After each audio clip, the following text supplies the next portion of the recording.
Potato brunoise. Now, brunoise is a diced cut, approximately 1/8 of an inch square.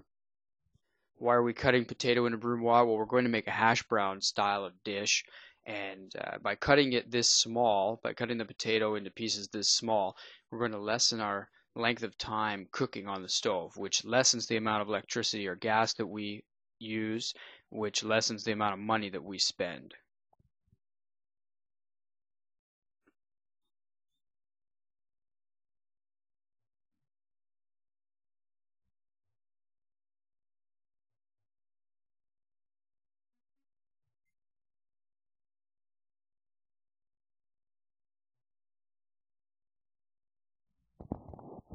Notice the size.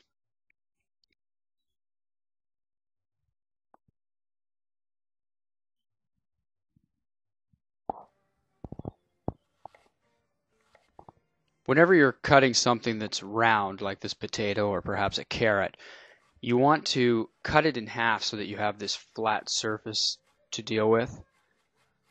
If it's rolling around, it's quite dangerous.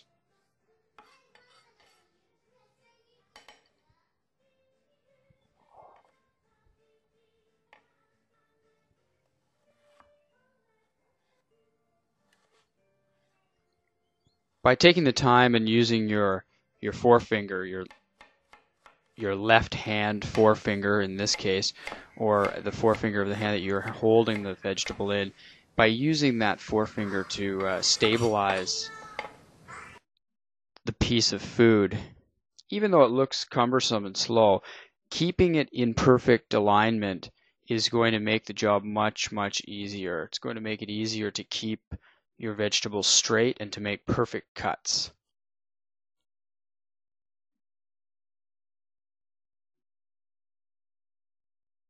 Notice the finger movement.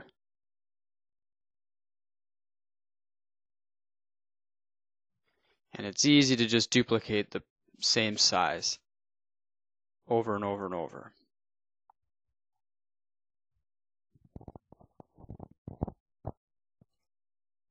Also, work cleanly. Make sure that you're moving the cut potatoes or cut vegetables over to the opposite side of the board every time. It's just going to make life easier. You're not going to be messing around with lone pieces of vegetable.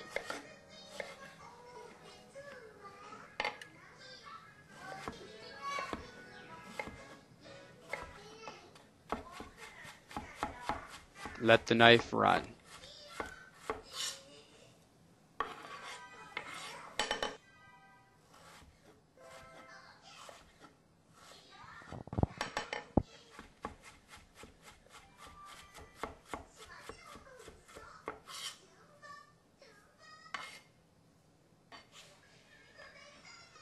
Now onto an onion. Notice the way that the root of the onion or the root hairs were growing.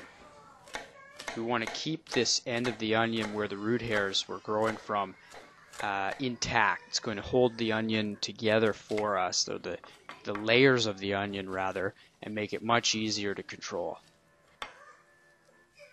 Make one cut through the center parallel to the board, and then just let the knife run. Saw through it, so to speak.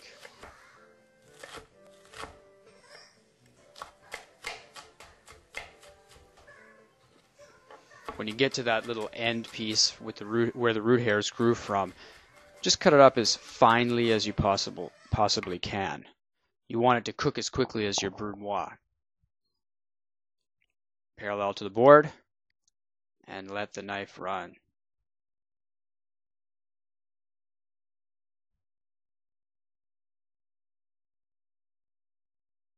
Notice the hand position. Sliding the knife on the knuckle, protecting that thumb in behind.